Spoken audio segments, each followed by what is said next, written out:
I was standing there in socks, phone in one hand, scrolling through my bank app the way you scroll through weather you can't change. The numbers were all there, balances, recent charges. Nothing alarming, nothing dramatic. And that almost felt like the problem. I wasn't stressed. I wasn't relieved either. I just didn't feel much of anything. It looked familiar. Rent, gas, food. A couple things I didn't immediately recognize but assumed were normal. That was the word I kept using in my head. Normal. I told myself that if something was wrong, I'd feel it. I'd notice. But standing there, I realized I didn't actually know what any of it meant.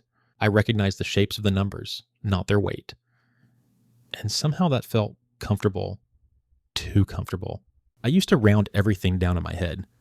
Not on purpose. It just happened. Gas was 40-something. Groceries were around 100. Subscriptions were basically nothing. When I thought about money, I used soft edges, no cents, no totals, just vibes. And I didn't think of it as lying to myself.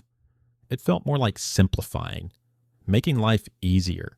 The weird part is I only ever rounded in one direction. Nothing was ever a little more, it was always a little less. And that mattered, even if I didn't notice it at the time. Those rounded numbers felt lighter, less serious, easier to carry through the day without thinking about them again. I wasn't ignoring money, I was blurring it. And blurring something is a really effective way to make sure you never have to look at it too closely. Credit card minimums used to feel like background noise to me.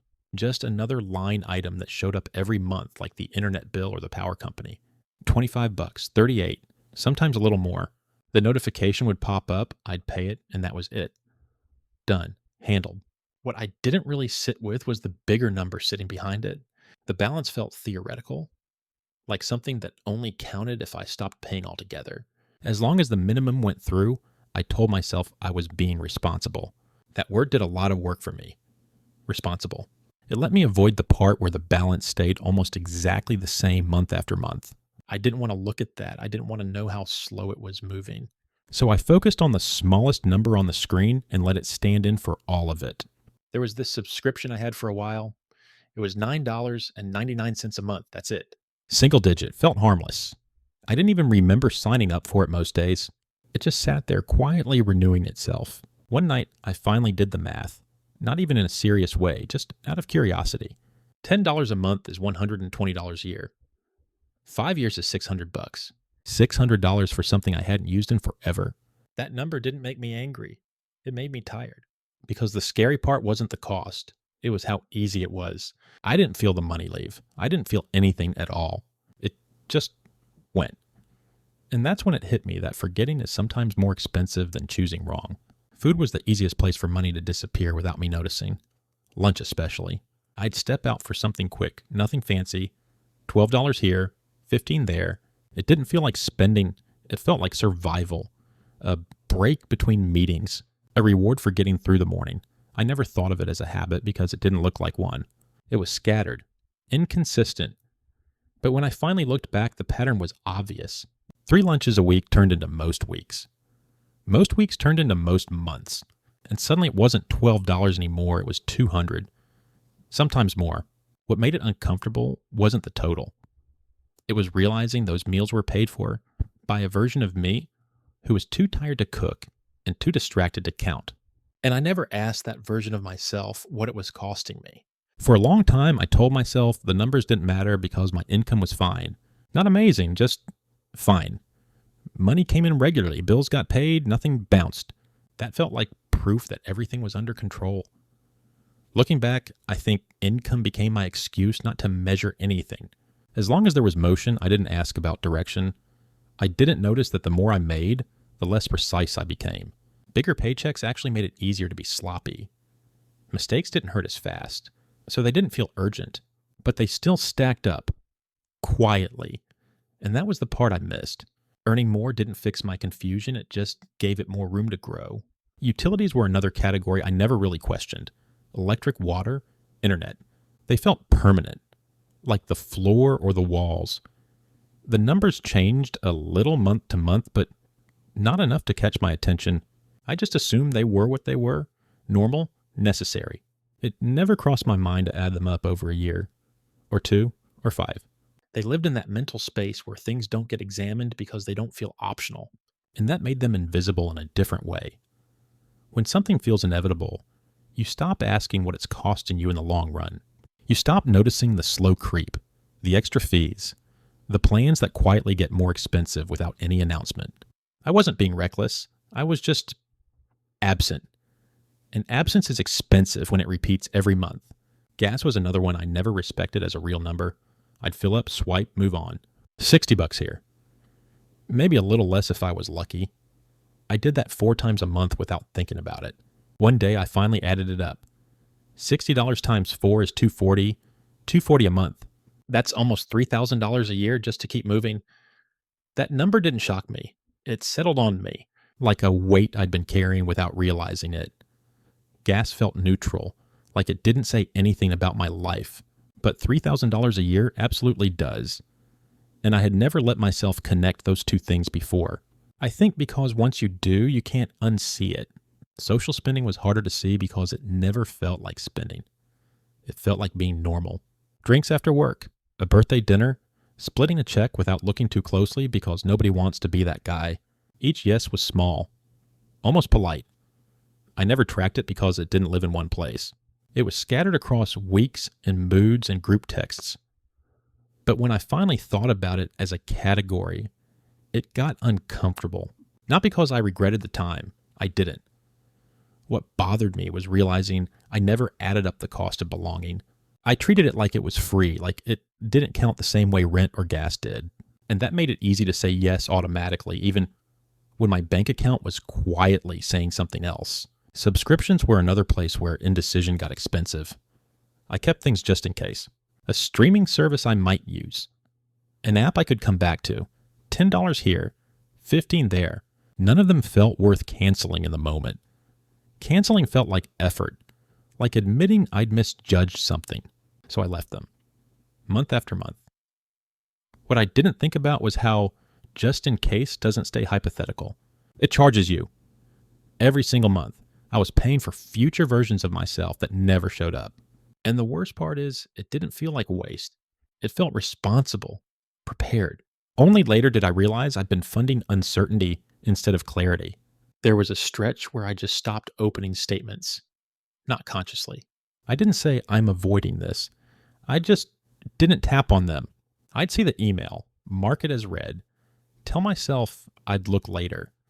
Later became weeks, then months. At the time, I thought I was being chill about money, not letting it stress me out. What I didn't realize was that I was protecting my mood at the expense of my future. As long as I didn't look, nothing felt wrong. And that felt like success. But there's a cost to emotional avoidance. It doesn't disappear, it waits. It piles up quietly in the background while you go about your day feeling oddly calm for reasons you can't quite explain. Delivery fees were another one that snuck past me. $8 here, sometimes more. It never felt like the meal cost that much. It felt like the food did. And the fee was just attached, like it didn't really count.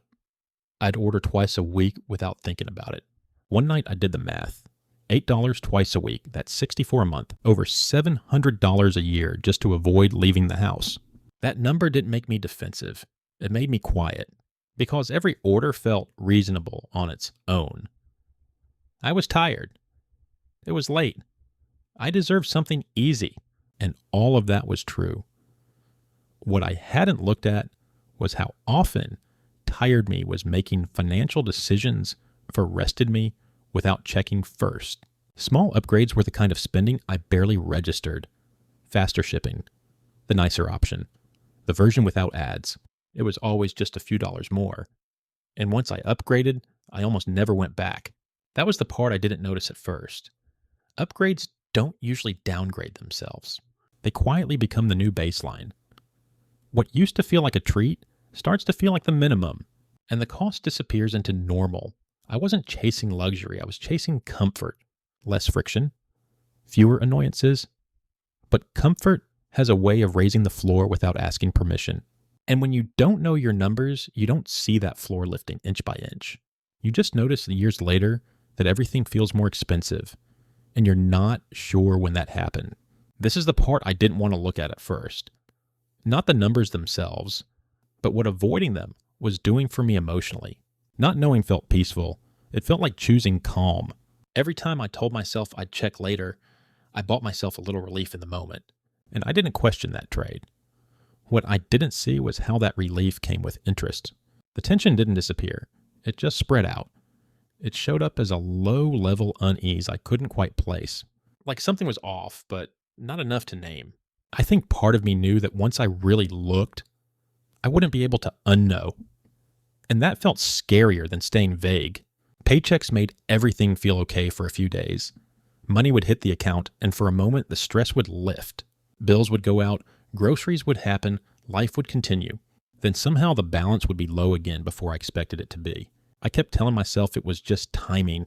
Bad weeks, random stuff. What I didn't notice was how framing money monthly hid what was happening weekly. Little leaks don't look like leaks when you only check once in a while. They look like mystery. And mystery is easier to live with than clarity, at least in the short term. I wasn't reckless. I just didn't zoom in enough to see the pattern forming. Interest was the one number that made me flinch when I finally looked at it. I had a balance sitting around $5,000, and the rate was about 18%.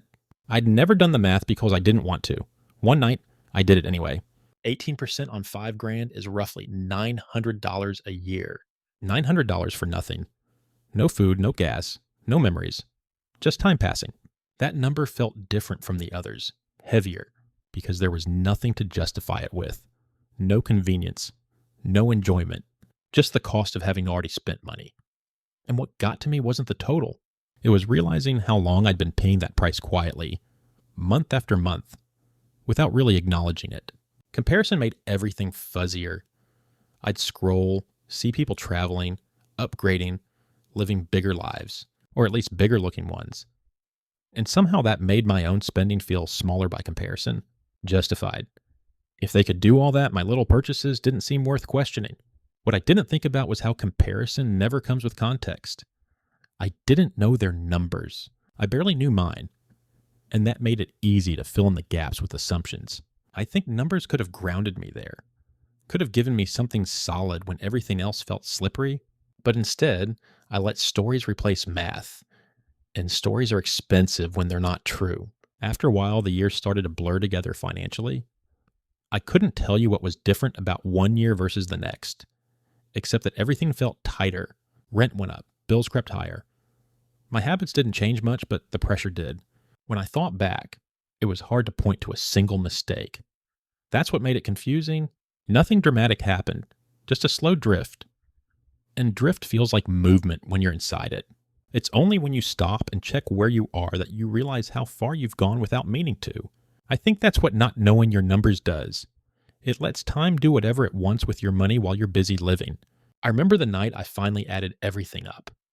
Not in a spreadsheet, just on my phone, late, half curious, half nervous. Subscriptions, food, gas, interest, all the small stuff I'd treated like background noise. The total wasn't shocking. That was the weird part. It made sense. Of course, it added up to that. It always had. What bothered me was realizing how predictable it all was. I could have known this earlier. I could have known it any time. There was nothing stopping me except discomfort. And sitting there with the number on the screen, I wondered how many versions of that night I delayed just by not wanting to feel a little uneasy. At one point, I noticed an extra $200 leaving my account most months without a clear reason. Just gone. 200 doesn't sound huge, but 200 a month is 2,400 a year. 10 years, that's $24,000. What? That number didn't make me panic. It just stayed with me. Like a weight you don't notice right away, but you feel it when you stop moving. Numbers don't yell. They don't chase you. They just wait. Month after month. Year after year. And eventually, whether you're ready or not, they introduce themselves all at once.